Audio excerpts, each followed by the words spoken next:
Good evening, everyone, and welcome to the Ann Arbor Area Transportation Authority Board of Directors meeting.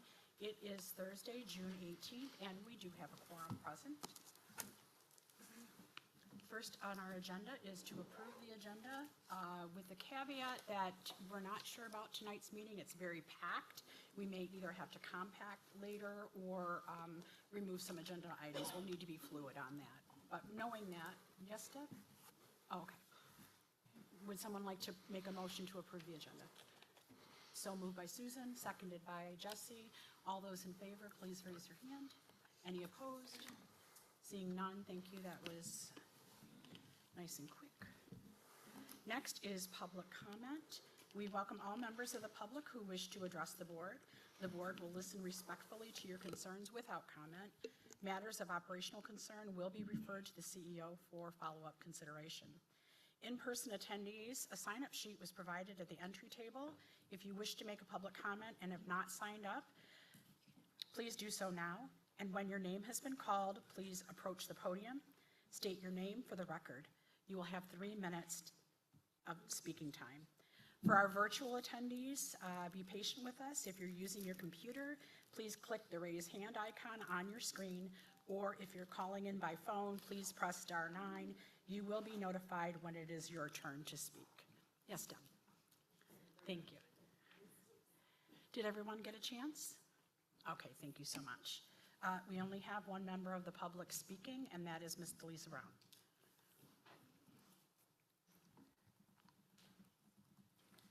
Good evening. My name is Delisa Brown, and I am an employee of the Ann Arbor Area Transit Authority. I am here again tonight speaking on the union's desire to get a fair and equitable contract. Negotiations are not going well, or as well as we would like to see them at this point. I'm actually on the negotiating team, and we were at the end of day given a paper that says that we did not move on our proposals when we know we moved on at least 3 things in the latest proposal that was given to our employer, so that's not a good thing. I'm also speaking in concern of the millage and the money that we are using and the ways that it was promised to be used. Recently, the Ypsilanti Transit Center window for customer service is being closed at 2:45 on Monday through Friday. Saturday, it's still open until 6. What was promised with the millage was that that window would be open from 7 a.m. to 7 p.m. So that is a big concern, and the public is expressing its displeasure with that with our information specialists. They are being yelled at and talking to in not very nice ways about why this is happening, and the only thing that they could tell the people is to bring your concerns to the board of directors. So we know that when we say we're going to put our millage dollars that are collected from the public to specific uses, that those monies should be used in that way, and we're worried that this is not what's going on at this point. As far as even past millage money from before COVID, we were promised when we approved that millage to provide service to a good area portion of Ypsilanti, and then COVID came and that service was never restored to what it was pre-COVID. And the millage, the dollars that I pay into that is not being utilized the way I was promised that it would be. So once again, I just want to say that the board is responsible for looking at the finances of the Ann Arbor Area Transportation Authority, and in doing so, it needs to look at all the employees of the Ann Arbor Area Transportation Authorities. There's a concern that there are members in management that have gotten double-digit percentage percentage raises over the past few years, and that the union is being told that we're unable, it would be financially irresponsible for us to consider larger raises for you. And we're trying to be financially responsible. If you're gonna be financially responsible company-wide, and not just when it comes to bargaining unit employees. Thank you. Thank you. Deb, is there anyone online? Okay, and everyone else in the gallery is fine. Okay, thank you so much. We're going to move on to general announcements. My first general announcement is we do have a new appointed board member from the city of Ann Arbor, Mr. Travis Gagnon. And if Travis, would you like to take a moment and introduce yourself to everyone? Sure. So I'm Travis. I am excited to be here and working on transit in the community. I'm a resident of Ann Arbor. I have lived in the community for several years and several years before that. Doing work in the government. I worked with Congressman and Congresswoman Dingell at times. The Regional Transit Authority, which is, I guess, one of the prime examples of where I really got my hands in on transit. And now I'm an attorney in town. So excited to be here. This is a crucial part of our community, and looking forward to digging into the work you guys are doing. Welcome. I also have one other announcement. At your seats is a board reference sheet that was developed by Mr. Rich Chang. It hits some of the high points of things that need to be considered during a board meeting. He developed it in hopes that by having a sheet in front of you that it might be more helpful. So we're going to give it a test out tonight. Are there any other comments? Yes, Matt. Thank you, Madam Chair, members of the board. I wanted to take a brief moment. We're trying to be more responsive. We've had a lot more public comments recently, and we just wanted to provide some updates on things that have been asked in previous meetings. We've had members of the public here questioning the real-time passenger information system, the quality of it, particularly with we have all these long-term detours going on this year. I want to reassure you and them that staff have doubled their efforts in this space. We've had several meetings to see what can we do about this. We've made some progress with the real-time information feed. New piece of technology has just been released. We're one of the first ones to adopt it. It is allowing us to put out information better that does include the detours.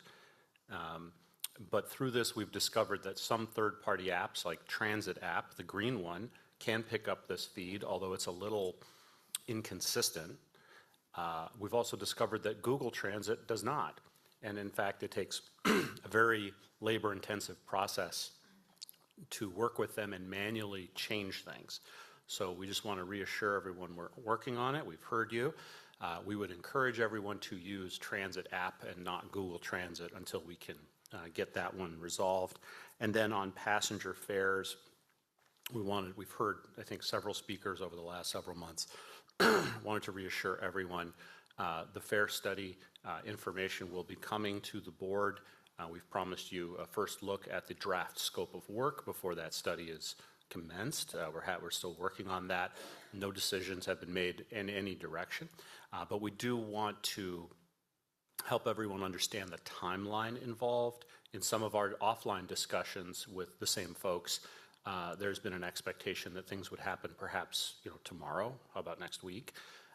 We need to remind everyone that for fare changes, very frequently we have to go through the Federal Transit Administration, a Title VI review. This can take several months, and that's on top of internal discussions and your own deliberations about any potential changes. So changing fares can happen, but it is not a quick thing, and we're going to be reiterating that as we continue to speak with the folks who have also come here.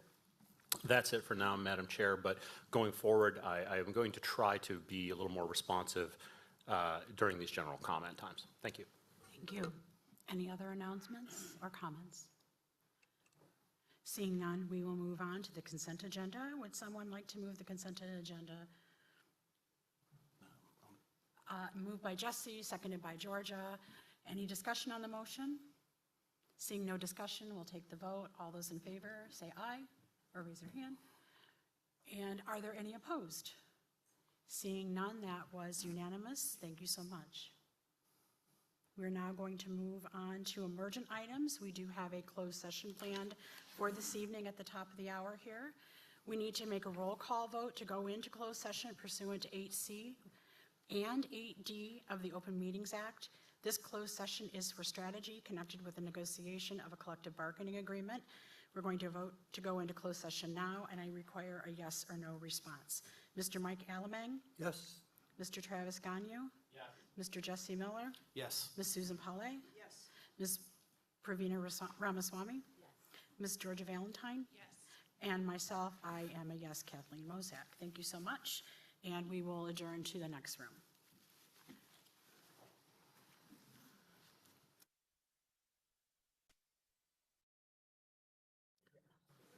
Welcome back, everyone. We are now going to vote to come back into regular session and move out of closed session.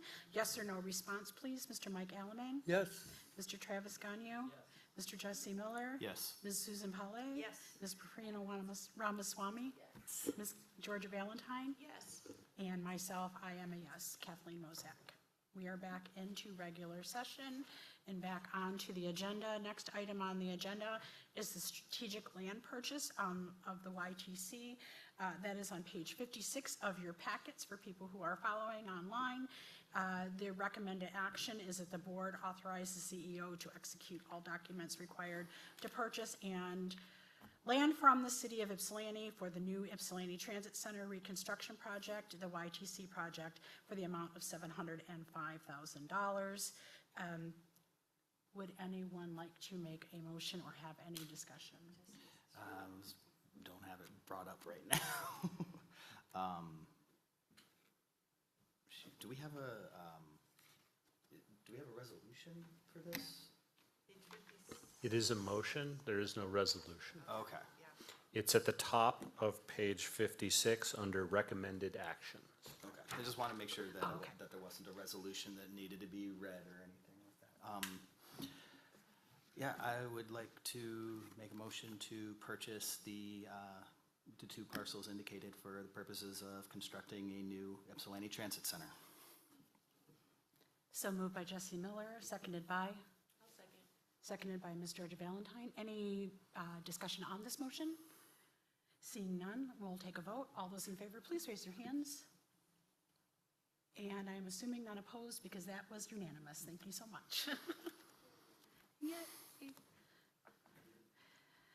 Next on the agenda is the Ownership Linkage Task Force or Committee.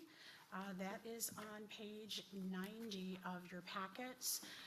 This has been put off, and I apologize. We're running low on time tonight, but I really do want to get this discussion started.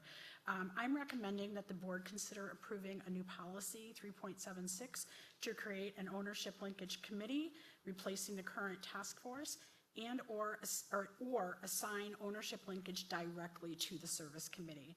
The ownership linkage committee or the service committee would be responsible for developing and recommending tactics for linking, i.e. building relationships with moral and legal owners, spearheading implementation of those tactics, advising the board on changes to policy, and reviewing monitoring reports.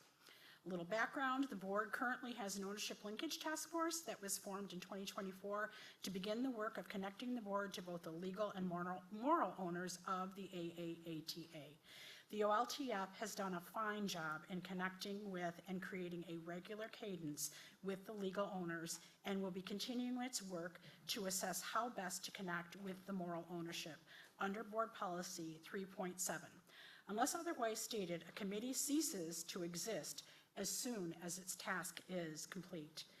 The OLTF is not part of the permanent committee structure listed in Policy 3.7, which are as follows: the Governance Committee, the Service Committee, the Finance Committee, the Executive Committee, and also the Audit Task Force is addressed there. To me, the importance of board linkage with owners cannot be overstated. Understanding the needs of the people and the communities we serve is paramount to aiding the board in matters involving our current and future policy decisions. I am concerned that by not having a permanent ownership linkage task force or committee, this important work may potentially be left unattended in the future. There are some relevant policies down below, 3.0, 3.1, and 3.2, as well as 3.7, where they discuss and share how important the linking with owners is to our job. It's paramount in policy. And so I would very much like to hear from board members what their thoughts are on such a thing. Yes, Susan? I'll just jump with at just the beginning. Is this a little louder? Okay. The first is, I've understood from our earlier discussions that the role of each board member is to act as a conduit to the larger community, to our moral owners, to our other owners, and I still would need a little information as membership is yet undescribed, whether or not all members of the board are members of the committee, and if not, how we would apportion responsibility to just a few members of the board. The second part of it is, it's not clear to me that it's really quite clear that this is a standing committee or an ad hoc committee that's there to develop sort of strategies to begin a more coherent process receiving format, and then once it's developed those, it goes out of business. So I'm really not clear if we're asking to develop an ad hoc committee or a standing committee. And again, back to the first question, does it represent, if all board members have that responsibility, is it a committee of the full board? And if so, how does that going to work? So to address your question, currently we have a service committee and a finance committee that do work outside of board hours, outside of our board meeting, to help advise the full board. So in my mind, this committee would then, and they would then inform, they would do the hard boots on the ground. How are we going to navigate with our moral owners? They're going to help shape how things move forward, specifically regarding certain projects and things like that. But yes, Susan, you are absolutely right. The entire board should be following through on it. But it's my understanding that would be just like the other committees, where they would do the yeoman's work of figuring out how to do these things, how to address your question that you shared, and then inform the board and advise us on how to move forward. But yes, it is a full board responsibility to actually interact with the public. But again, I think it's helpful that if you have a few core people that can meet either quarterly or monthly to discuss strategy about how to do these things, then they would then again inform the board about those policies. We could then talk about the committee structure in terms of who would be assigned, who would lead it, those kinds of things at a later date. But again, it's only to do the hard boots on the ground work at the beginning to inform the board. In my mind, I am not seeing this as ad hoc. Of course, in 5 or 10 years, if the board didn't want this committee anymore, they could get rid of it, or if they don't want it on the service committee, they could get rid of it. But it is such a primary driver of who we are and how we're supposed to function under policy governance that to make it an ad hoc committee at this juncture, knowing that we have at least, in my mind, 2 or 3 years of work ahead of us to get up to speed with moral owners, that to make it ad hoc, then it could just stay a task force. And just I'll follow it. So the world within which we operate is continually changing. And so looking backwards, one of the examples was the evolving pressures within the city to develop new zoning and new strategies that wove in transportation. It wasn't a once a quarter meeting to discuss how are we going to reach out to the city. It was really a question, should staff be at the table or should board members be at the table? And how does that discussion take a look? I just don't understand how with those real life things happening, it's a once a quarter dialogue. It feels like there should be a constant conversation going on. What are the pressures? Where's the community going? If the community is shaping sustainability goals for itself, what is the role of the board to interface with that and figure out how if at all, we are helping that community to meet its goals. So I'm still not clear, policy versus administration, we each have a responsibility, and I'm not sure that the board at the policy level is woven in as well as we could be with other policy boards. And I think that that's exactly where having a permanent committee could help drive those questions. So much happens within our committee structures to help advise and maintain the board. Currently, our ownership linkage task force has been working and has created a regular cadence with legal owners. And I think that that's been a very fine job. I know that that information is going to be coming to the board as to what has been happening with our illegal owners. I hear your concern about once a quarter. I threw that out as an addition to, it could be monthly, just like our regular committees. That is a board decision, not my decision.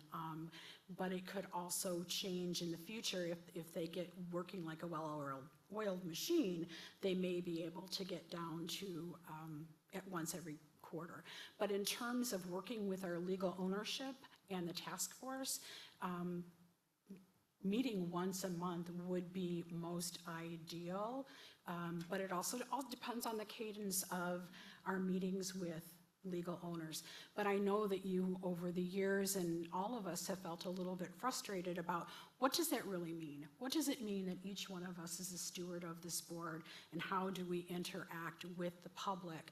I believe that by having a committee or having a really good, meaty bunch of board members working on this to help guide us through that, working with our governance coach, working with members of the community, those would be the people that could maybe help engage more with the DDA and other areas that are out there, that the board as a whole, first of all, we can't really do that because it creates quorum issues. So that's why a committee is beneficial.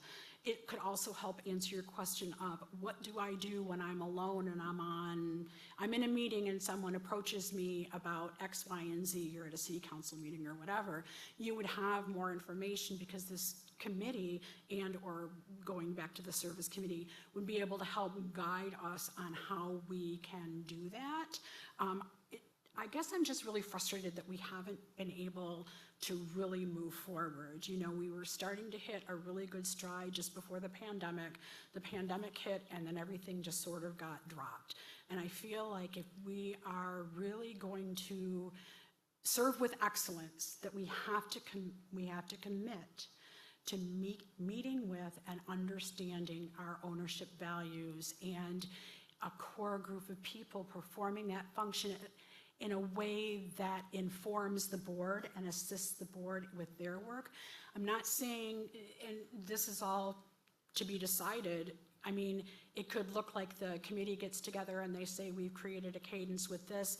We believe that these certain board members, because of their political acumen or their knowledge of the area, or maybe they have special interest skills, they may be the better ones to meet. I'm not saying that the committee themselves would do all of the work.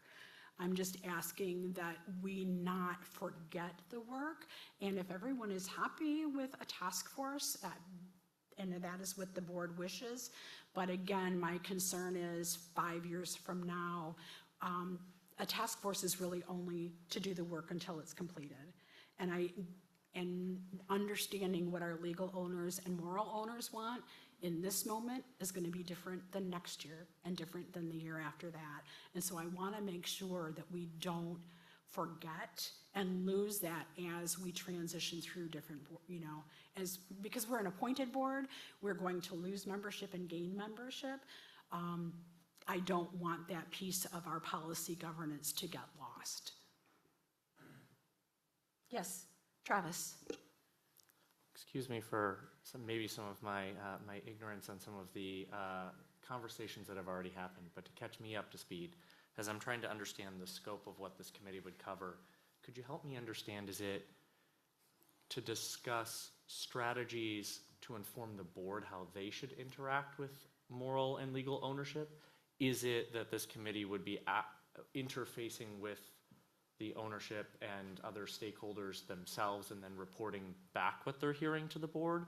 Or is it developing strategies that are then passed on to staff about how the organization should be interacting with the community? I'm just unclear as I'm reading this on what we see that vision looking like from a committee like this. Well, I would probably say D, all of the above, but again, it's more about this, the committee's function would be much, again, like the service committee or the finance committee.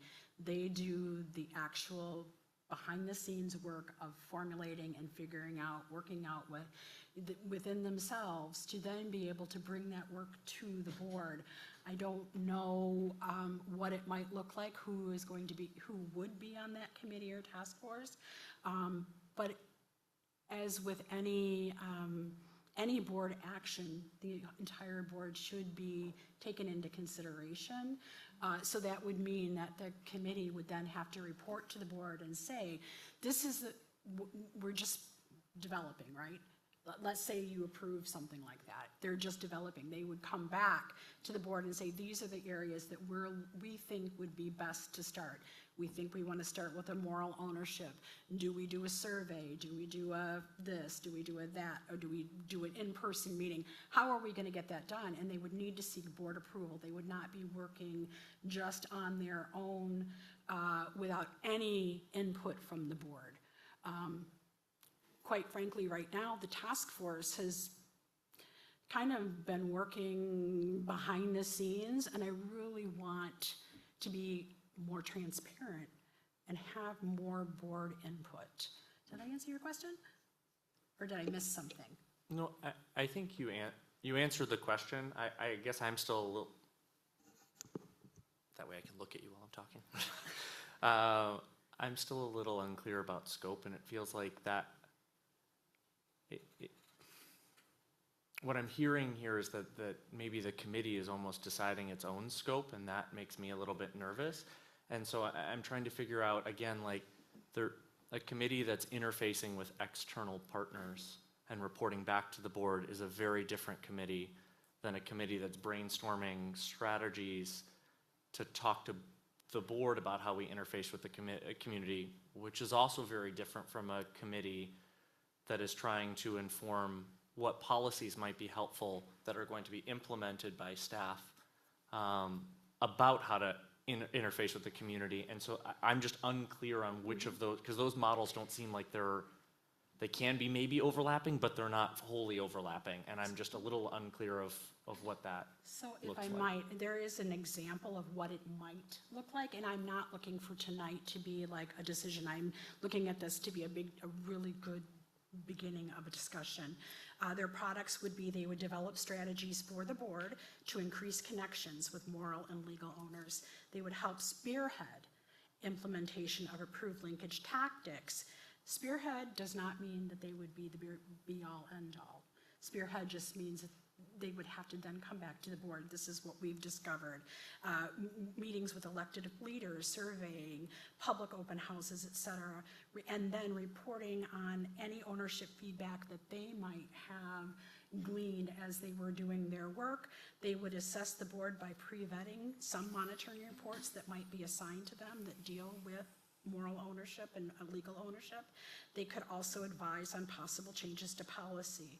I think that to me, gives the indication that this would not be a committee that, it doesn't have power. No committee should have power. But we do inform the board, and we do work that maybe the full board cannot all do together, especially because when you have a full board involved, then you have to have quorum. Are we able to commit to doing this work at a board meeting? And if not, do we have special meetings with the full board in between?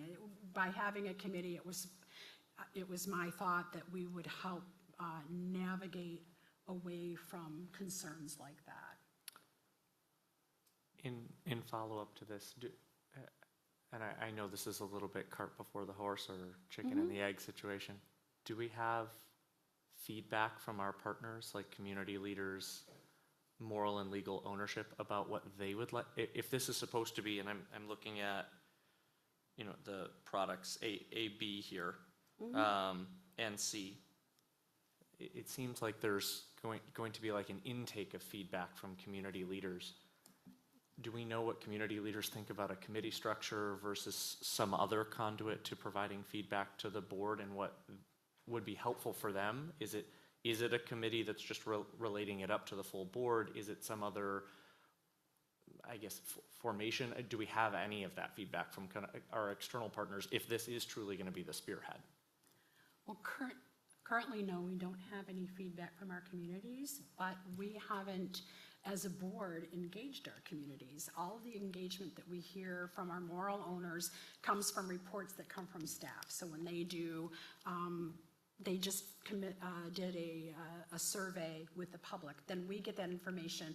We parse some of the information out that has to do with what are their wants and needs, what applies to policy, how do we help, how do we help the owner or the moral owners get what it is that they need through our policies. I can't imagine that just recently we've had an uptick of public comment, but really this hasn't been the norm, at least since I've been on the board.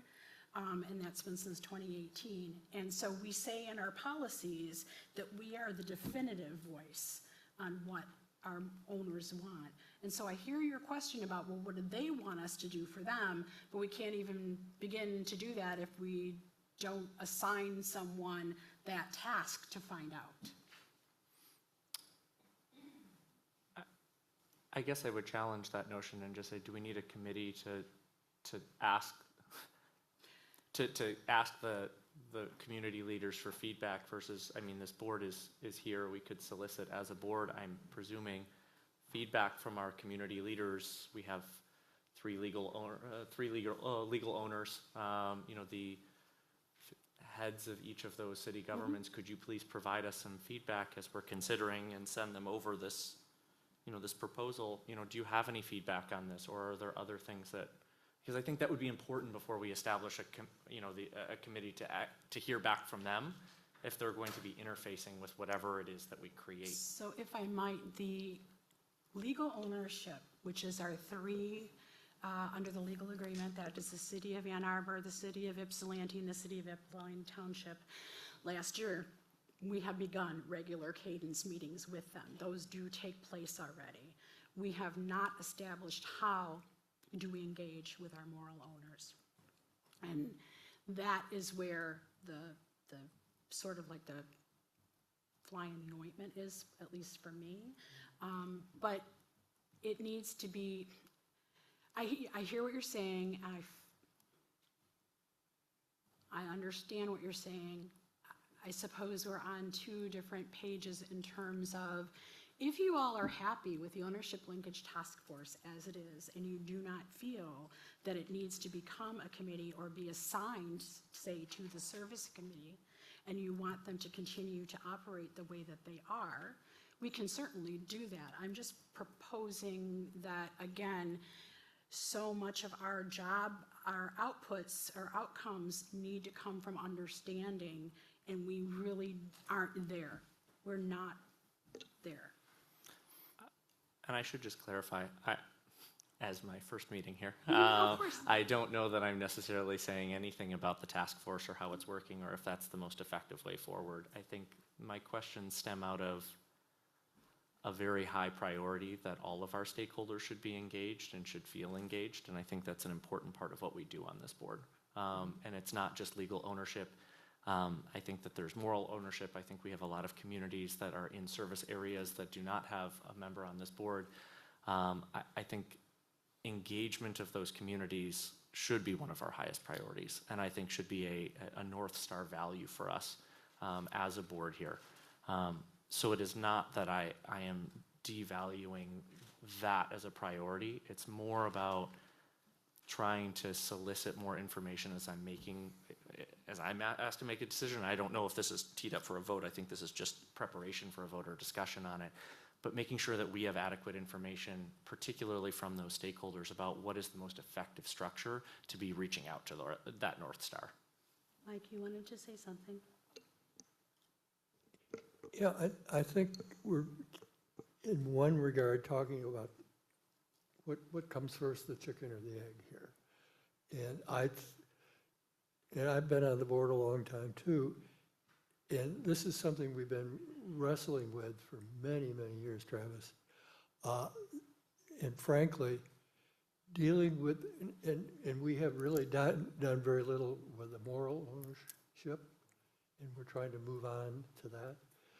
But the legal owners are really tough in not really knowing what they want in terms of big picture things about what they want the ride to do, other than just, put a bus stop here or bus stop there. That's not the role of the board. We've defined that as not being the role of the board. The board is much more big picture thing, and dealing with with the city councils, the mayors, et cetera, it's not been an easy thing. Over the years, we've tried and haven't been very successful at it. We're finally getting close, and I think it's really setting up, in my opinion, setting up this task force is what's, and giving it more of a permanent status and giving it more attention. We'll continue moving in that direction, and it's got to be, I think, through what we've already started, rather than kind of going back and getting more direction from them. I think we're trying to get more direction from them, and I think this will help. And furthermore, I think you said you had A, B, and C. C was involving the staff. We haven't seen that as been the role of the board in dealing with our legal owners. There's a very distinct line there that we don't try to get involved as a board in the operations. And if you go through our entire policy manual, which is hard to do, it takes a long time, you'll see that's a very, very important concept with what we call policy governance. If I might respond, thank you, and I completely hear that, and maybe I should clarify. Having read the policy manual coming in, I think my point was less that it is about directing operations for the staff, and more about a conversation if we're coming out of a committee to inform the staff that maybe that means that there are board policies that are put into place that implement overall values on how operations are interacting with those leaders, as opposed to directing the operations themselves and how things are to be taking place. So if I put a little bit of texture on, I guess, item C, as you labeled it, that's a little bit of what I was asking about. Yeah, I understand better, and you understand our policies better than I was understanding you. Jesse, you wanted to make a comment? Yeah, I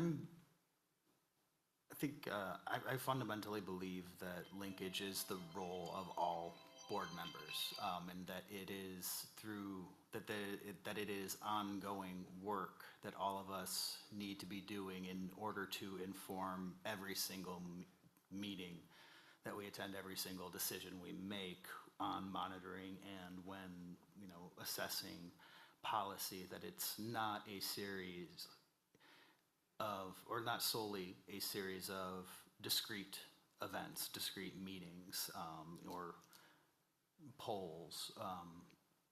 And so I'm uncomfortable with the idea of it being a standing committee. Having served on an earlier iteration of the ownership linkage task force, we were tasked with providing guidance to the board on how everyone should be doing their ownership linkage. And as Mike points out, it's very difficult with the legal owners, perhaps more so with the moral ownership, if for no other reason, just the breadth of opinion. No community is a monolith, but it is our job to be in tune with our communities and to, from that, try to make the best decisions that we can to reflect the values, knowing that because our communities are so diverse that we will not be pleasing everyone. I think if we are still uncertain about how to do any of those things, like how we as individual board members do linkage with our ownership, then it seems to me that the role of the task force has not been completed. And so I think the task force should continue, or if we think there's if there really is no answer on that, then we can disband we can accept that and just try to do the best that we can. But I don't think that a committee is the right answer, because I think that becomes too much, that the role of ownership linkage will become the role of specific board members.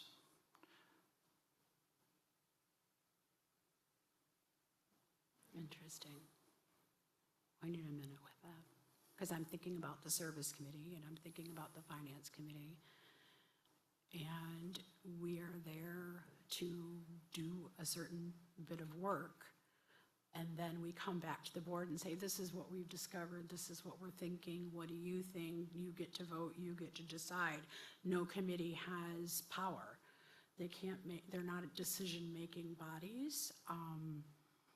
I think a committee, or maybe we need to relook at the task force structure, but I do believe that it needs to be a lot more engaged with the board on a regular cadence, and so that we can get these things decided. I mean, we've been spinning our wheels for years. We all have had frustrations. Susan, you've had frustrations with, how do we do this? How do we do this? Well, the committee could work with, like I said, the governance coach, or could work with the DDA or other stakeholders that are out there, with other community members, with houses of worship, or with food gatherers, or all of those different stakeholders that are out there that right now don't come to our board meetings and give us information. They work directly with operations, and we're the ones who write the policies to help guide the CEO as to what we want them to do to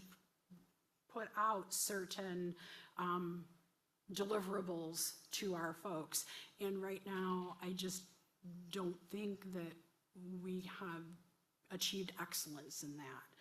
If it means that we don't have a committee, again, maybe we need to relook at the task force, but I really think that a committee, again, could answer every question that everyone had here, or every concern, because they would only be advisory. They would not be having clandestine meetings. Everything would have to be done. You would get reports just like we get in our board packets, as we get from all other things, and they would have to come to you and ask you and share, not go, oh, well, we decided that we're gonna have a phone survey. Here, board, we're having a phone survey. They would not be able to do that, because they don't have that they wouldn't have that power, just like other committees don't have that power. Matt, you had your hand raised? Thank you. I'm hesitant to intrude on a board conversation, but maybe an observation would be helpful. I sense perhaps there's a feeling that individual board member prerogative might be threatened by a committee like this. But Kathleen, as you've explained your vision for this to me on a couple of occasions, I remember you expressing that the committee would not be there to prevent board members from talking to the legal owners. And I remember a conversation we had. We raised the question about, what about Jesse and Ypsilanti and Georgia and Ypsilanti Township? Would this committee dictate terms to them about how they would interact with their legal representatives. And you were emphatic. The answer was no, of course not. But as you just said, it would be more of a advisory body on how to get more ownership linkage accomplished. It would be to enable the board and the board members, not to restrain them in any way. So to Susan's point earlier about should a board member be sitting on an external committee, we don't have a place to have that conversation right now. By default, it would get kicked to governance. But if there were an opportunity for it, I don't even know if anybody would notice it as an opportunity because there's no one specifically watching it. The connection between the board members and your owners is supposed to be free of staff interference. I can help you, but I should not be massaging the information you receive or having hands on it. It should be unfiltered in that regard, which requires you to have a somewhat separate administrative capacity to at least have a place to have these conversations. We certainly can be helpful, but we shouldn't be steering the boat, if it makes sense. So, to use your example, should the board develop questions for the next telephone survey? If the moral owners are the general residents, that's one good way to try to do it. Right now, other than bringing it to you in full and having that discussion here, and survey questions can, it can take a long time to hash that out. There's no place to put that kind of a question that is comprised of you. I got plenty of staff who know how to write surveys, but this is your questions. So as I've understood your proposal, Kathleen, it's been to enable, to advise, and it's never been about competing for the authority to speak to legal or moral owners with individual board members. So you've never said anything that I interpreted that way. Absolutely not. And again, I've mentioned several times tonight, I've used the word advise, come back to the board. It would not interfere with anything that any individual like Georgia works with the township, and Jesse works very closely with the city of Ypsilanti. It would not usurp your already, what the committee could do is help you and maybe enhance, or you could help the committee and say, we heard at such and such a thing that their values are, they would like to see more of this. And then that would be information for the committee to maybe work on and chew on and come back to the board with recommendations about those values and how can we implement them? Are we willing to implement them? You know what I mean? At no time, again, it's not meant to be a czar position. It's just a committee, it's just an advisory body, but if we've been taking up a lot of time tonight, and I think if there are any other questions, I'd like to hear them, and then we should probably table it to the next board meeting so that people can have a really good opportunity to think about what it is that they want, because if you don't, and that's fine, if you don't want a committee, if you don't want to send that task force and roll it up into the service committee, how do we then, what are the deliverables that you want to see from the task force that they're not providing right now? Yes, Jesse. So I still would like from the task force, the original, the original product that we had asked of it, which is guidance on how each board member should be doing ownership linkage. A lot of the things that you have brought up to me sound a lot like that, but those are like when we have guidance on how we all should be doing that, then the work is done. We have that guidance. And so this still sounds like a task force for me. Any sort of ongoing work that I've heard described sounds like doing the linkage. You say, well, we're hearing this from the community. That is the task force doing linkage. And I think the big difference between the service committee and the finance committee versus what I feel like I'm hearing described is that this committee is, like, again, go back to that, the linkage is the fundamental work that every board member needs to do in order to do everything else. And so having a standing committee that has some sort of responsibility, that some sort of ongoing responsibility for that, doesn't make sense to me. I would rather have I would rather have guidance on what we all should be doing as a matter of practice. And if certain things are coming up, like, what questions we ask in the survey, again, that is a specific task that we could create a task force to do, and when it is done, it be disbanded. But again, I fundamentally don't believe in that a standing committee that has a responsibility for what is a fundamental responsibility of every board member doesn't make sense to me. Yes, Mike? I think we're proving here tonight what we've heard from the two different governance coaches that we've employed, and that is ownership linkage is about the toughest thing that a policy governance board tackles. And nobody, I didn't hear from either of them that there's a perfect way of doing it, because I don't think there is, and everybody is facing this problem. Everybody who has policy governance, this is their biggest difficult challenge, and that's reality, and that's what we're proving tonight. Regarding its permanence versus just being a one-time thing I really support Kathleen, because I think the way I see it anyway is not only does the ownership linkage, I'll call it a committee, provide guidance in terms of policies and how we go about doing things and having individual board members interface with our legal owners, but there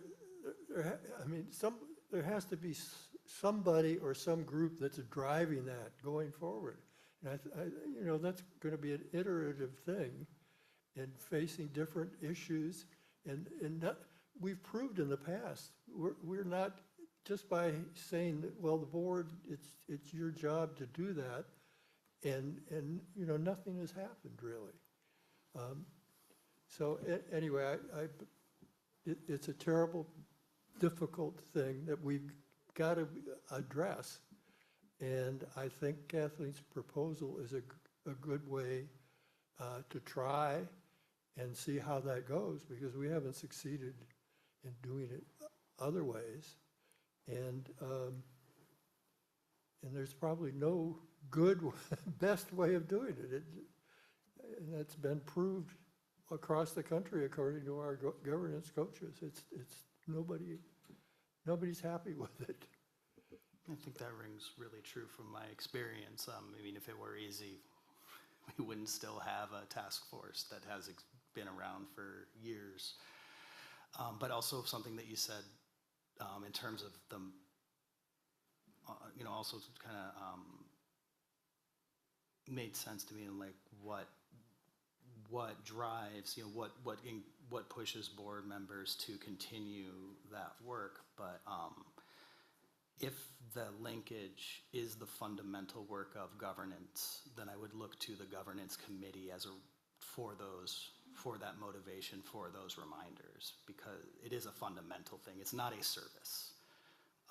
So it does not make sense to me that it is neither service nor finance.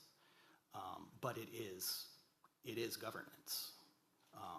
So if we do feel that we need to assign that role, I think that responsibility to me lies with the governance committee.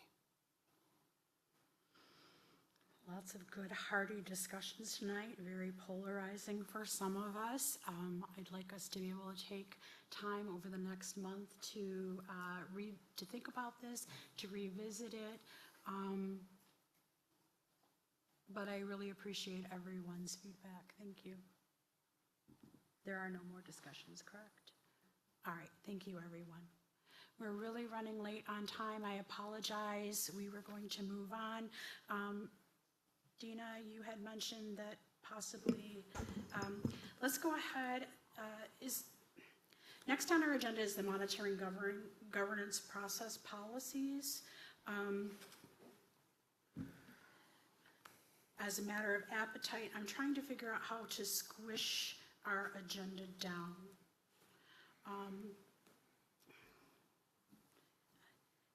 I would entertain suggestions at this point. This CEO has mentioned that that the CEO report stands, that's in our packets. Maybe he might want to give a couple of quick highlights. I know that Mr. Pfeiffer has already sent out legislative updates today via email. We still have the quarterly service report, the local funding presentation, and we do have our monitoring on our governance process policies 3.0 through 3.5. I want to move forward in a way that the board feels comfortable, and I'm looking for feedback. Yes, So Susan? just with regard to the budget, unless there's anything significantly different than previous years, maybe condense that piece down to. Yes, Matt? Go ahead, Matt. If I might, if there were only time for one item here, it might be the introduction to the budget. And Dina can certainly be as concise as she can. I can. I think just to keep that process on schedule so that next month we're moving along. We can bring back every other item for action at a later time. I appreciate that feedback. Jesse? I would say that the Q2 service report doesn't need to be revisited. It is a report. There's no decision, no board decision that results from it. And if board members have questions looking at the report, they can be sent to Matt. The service committee already looked at it. So I don't think any follow-up there is required. Mike? When we're talking about priorities, I just want to ask Matt one question. Are you ready to go and sign your agreement tomorrow? Monday. Pardon? I'll go sign it Monday. Well, okay, Monday. Are you ready to do it on Monday? I got the pen warmed up. You got what? Warmed up? I got my pen warmed up. I got a special contract pen, yeah, I used just Do for you this. feel you've gotten the approval to do it? I do. Okay. I just want to be sure about that. That one is put to Because bed. that is the most important thing tonight, as far as I'm concerned. So since we are making an amendment to the agenda, I will be clear, the monitoring governance process policies, the local funding presentation, the quarterly 2 service report, the legislative updates and CEO report will not happen this evening, and we will hear solely on our fiscal year 2027 budget introduction. Would anyone like to make a motion to change the agenda to meet that requirement? Yes, Jesse, seconded by Mike. All those in favor, raise your hands. Oh, any discussion on the motion? I apologize. All right, all those in favor, raise your hands. All right, thank you so much for everyone's input on that.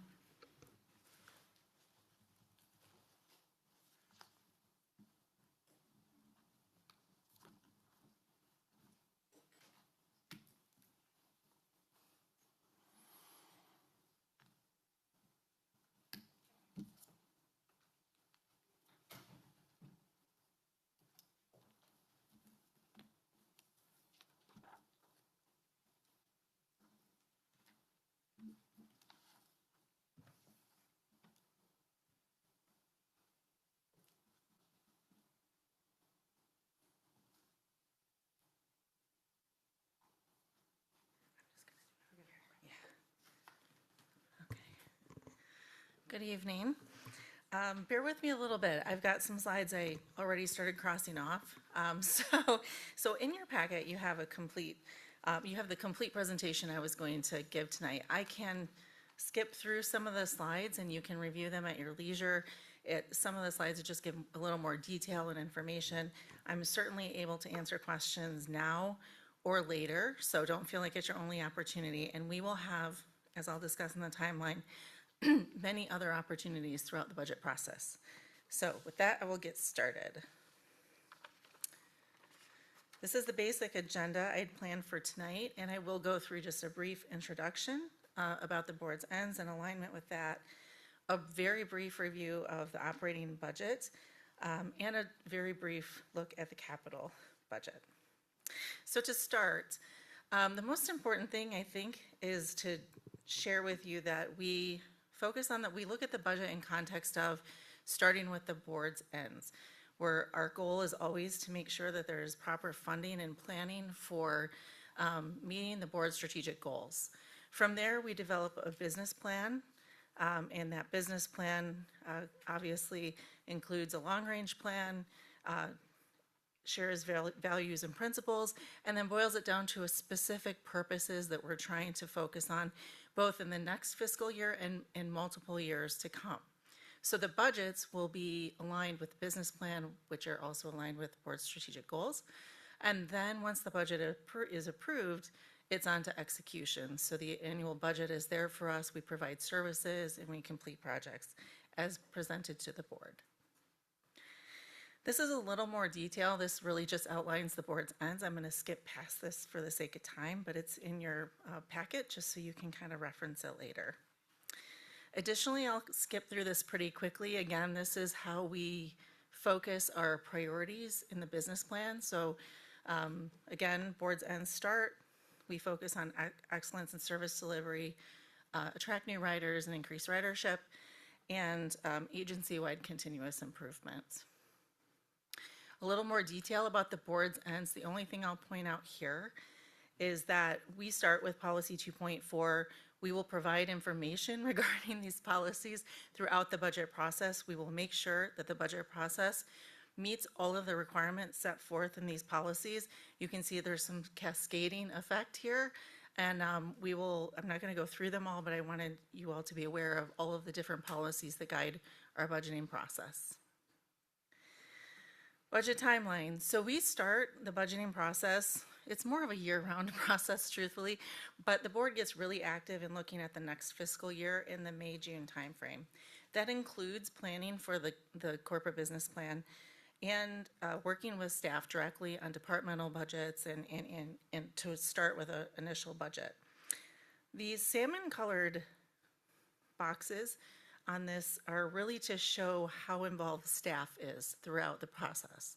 The blue is the interaction that we have with the board and the opportunities for the board to participate in the process. And the yellow is where we work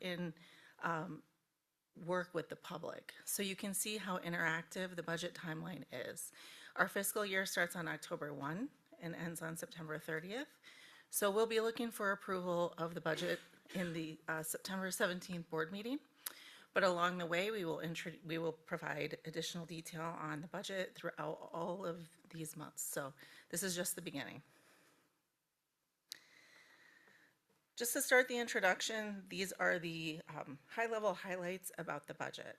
The budget assumes that we're operating at full service levels. We're conservative with our revenue assumptions, especially in the beginning, to make sure that we're building the expense budget on a budget that we can support with our revenue. We have significant cost pressures, healthcare, fuel, parts, all related to inflation. So these are things we're going to be watching and reporting out on throughout the process. The budget right now at the very, very early stages, and the numbers will change, but where we are today, we are confident that we'll be presenting a balanced budget. Right now, we're showing a modest surplus, so I'll just get right to it. The operating budget is balanced, and this is just kind of a breakout of what the significant revenues and expenses are in the budget. This has not changed significantly from prior year. You'll notice that 85% of our revenues are property tax revenues and state operating assistance. That's really important because the top one is related to our millage, and the next one is something that comes from Lansing, basically. The revenue comes from Lansing, is a little bit more out of our direct control, but it's an important revenue source. 75% of our expense budget is of directly funding transportation. I'm not going to go through this slide in detail either, but this gives you a brief overview of what the changes are from prior year. As I mentioned a minute ago, state operating assistance is a significant portion of our budget, second highest revenue stream. Just wanted to point out here that LBO funding, which is a term used for line haul business operating funding that we get from the state, is heavily based on the state budget.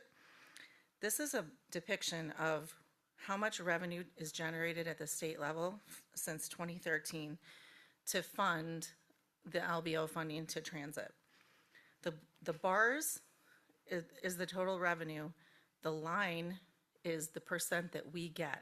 So how it basically works is the budget gets approved in Lansing. It says this is how much money is going to transit agencies in the state. The state collects projections from all transit agencies in the state of what their expenses will be.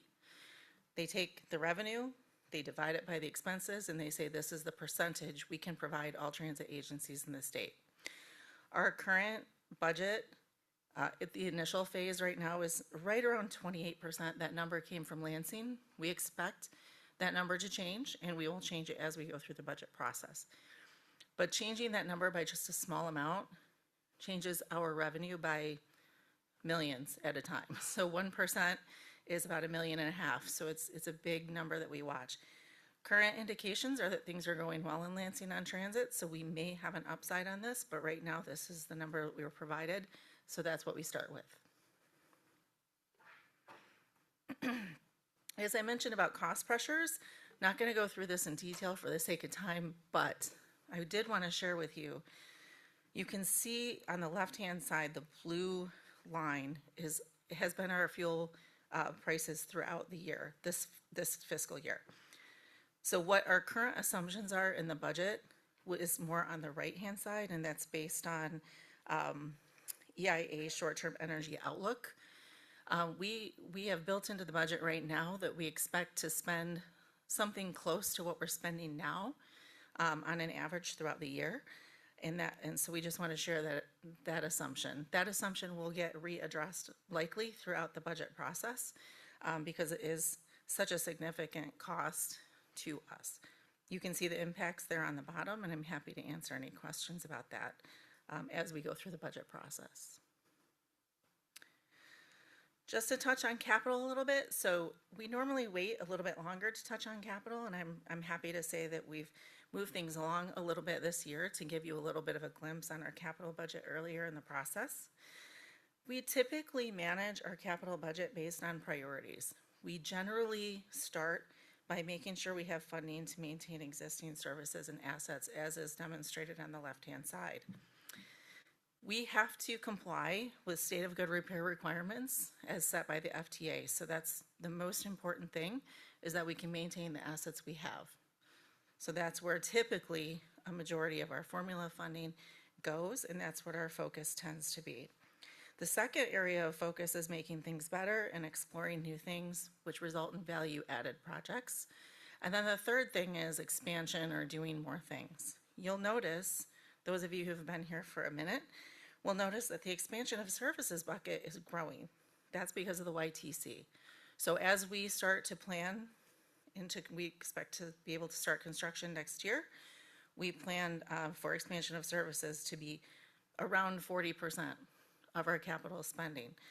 Part of that, we would normally not be able to afford that with our formula funding, but because we have other sources of funding that through other grants that we've gotten, we will be able to afford that and maintain our state of good repair fairly consistent with what we have, but it changes the percentage allocation. And I wanted to give you just a little glimpse. We don't usually do this either, so this is a little new. We're sharing with you early in the process kind of how we're doing on our current capital projects for fiscal 26. I won't go through it in detail for the sake of time, but I do want to share that there are some large variances here, and there are several reasons for that. The majority of the issues are related to timing. We have had some significant projects this year that we didn't expect to have. So relocating the BTC took a large amount of staff time and therefore created delays in some of the other projects. Additionally, we have had a couple of big projects come in under budget by as much as $500,000 to $750,000, which is great. So that's another cause for some of the decrease right now. We also had some vehicles just delivered that haven't been billed yet, so there's some timing worked into that. The same thing on the YTC, there's timing. We're getting ready to onboard our CMAR. We think that's where the costs are gonna start to pick up. So again, these numbers will change as we get through the year, but the good news is our capital projects for this year are on track and under budget. Next, I just want to talk a little bit about budget opportunities and risks. So these are things that we view as opportunities to be prepared to execute on our budget for this fiscal year and for next fiscal year and for years to come. And on the risk side of things, we're listing things that we're concerned about or things that we need to keep an eye on throughout the budget process. And we'll provide, we'll provide updates on these as we go through the budgeting process. And in conclusion, this is kind of the summary of what we saw on the first slide, but I do want to share just a little bit about what you can expect coming in the next few months. We will be sharing more detail on the budget. Those of you who have been here know that in July and August, you start to see many detailed slides on budget assumptions. I've shown you a little bit here of what you can expect, but we'll go a little bit further on many of these topics. We will share information with projections in a multi-year context, and we will provide cash flow so you have a full understanding that we can not only plan for things, but cash flow them as well. And we will provide updates on risks as we go through the budget and make sure that we comply with all the rest of the budget policies I didn't go over. So with that, I'll close out my remarks, but I'm happy to answer any questions until next time. Does anyone on the board have any questions currently for Dina? Yes, Travis. Sorry. It's all good, we're I'm out of breath, so give me a second. I'm the problem child, I know. First night on the board. That's true. 2 slides back real quick. You had addressed the reason for a projected expansion increase in the budget. It looks like the state of good repair budget is also significantly increasing. It had dipped in 2023. Am I wrong on this? That slide, sorry, yes.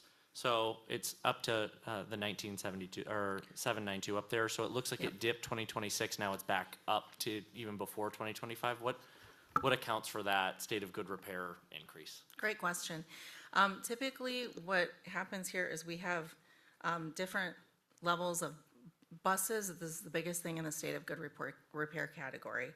So the increase in FY27, we probably have a plan for more buses. We do have inflation, 100% creeping in on that. We've seen, unfortunately, a fairly significant cost increase in our buses over the last couple of years. So while we didn't see as much in the budget for this year, we did have to pay more for the buses. We were able to cover it within the state of good repair line, but those costs are going up, and also parts. So engine repairs and things like that. And I think what we're doing here is just kind of getting the budget aligned with what we really think those costs will be to make sure we're prepared. Thank you. You're welcome. Good question. Any other questions for Dina? Seeing none, thank you, Dina, very much. Good Thank input. you. That brings us to the conclusion of our board meeting in terms of the regular items. Our closing items are as follows. Action item recap, that's Deb. Thank you. Just a note that the treatment of staff monitoring report was accepted as B, and asset protection monitoring report was accepted as A. For next month's agenda, we will be adding the OLTF committee or task force for further discussion, and tonight we also deferred to the July agendas the discussion on governance process policies and local funding presentation, and a note that the Q2 service report was reviewed by the service committee, and if anyone has any questions or further questions on that, to be in contact with Matt. And that was all that I had. Thank you, Deb. Do we capture everything, Mr. CEO? All right, great. Let's move on to topics for next meeting. In addition to what Deb mentioned, we have a draft budget preview, the business plan, and we are going to receive the fiscal year 27 committee board meeting dates, as well as the fiscal year 27 proposed dates for our alternate meeting location, which is the RAC on Huron out in Ypsilanti. We will be meeting July 16th, 2026, from 6 to 8:30 p.m. at the Riverside Art Center for our next meeting. Is there anybody online by any chance for public comment? Yes, we do have someone online. Diane Nibbs, I believe is how we pronounce it. And Diane, you are unmuted. Welcome, Diane. Okay, can you hear me okay? Yes, we can. Okay, thank you for taking the extra time. I know it's late. I represent First Presbyterian Church, but also a number of people that are interested in seeing about getting reduced fare for homeless people. And we had a meeting with some staff members there at AATA, and we would like to respectfully request, that we are able to get the Ride on Us passes that Andy mentioned, that at the locations where people fill out the application for the Fair Deal pass, bus pass. And we don't know all of those locations, but we'd like to request that it be at the Ypsilanti Library and also at the Delana Center. Suggestion was made by Andy, and it made total sense, and we wanted to know if it was possible that we could implement this or what we needed to do to get this started. So handing out Ride on Us passes at Delana's and at the Ypsilanti Library, staple them to the application so that they have a way to get to the South Industrial Office to get their Fair Deal passes. That's our first request. Our second request is to find out what would need to be done to have Fair Deal passes be handed out in Ypsilanti at some facility in Ypsilanti, whether it be the library or at the transit center. And we wanted to know what we needed to do or who we needed to talk with to further discuss this as an option. Thank you. Yeah. Is there anyone else, Deb? There is no one else. Okay, we will close out 9.3 public comment and go to adjournment. I want to say thank you to everyone for all the hearty discussions tonight, and I'll take a motion for us to adjourn. So moved by Jesse, seconded by Susan. Should people leave this here? Oh, do you want us to leave these at the table? Okay, thank you for that. And we are going to vote. All those in favor? That passed unanimously. Everybody have a great night, and thank you again.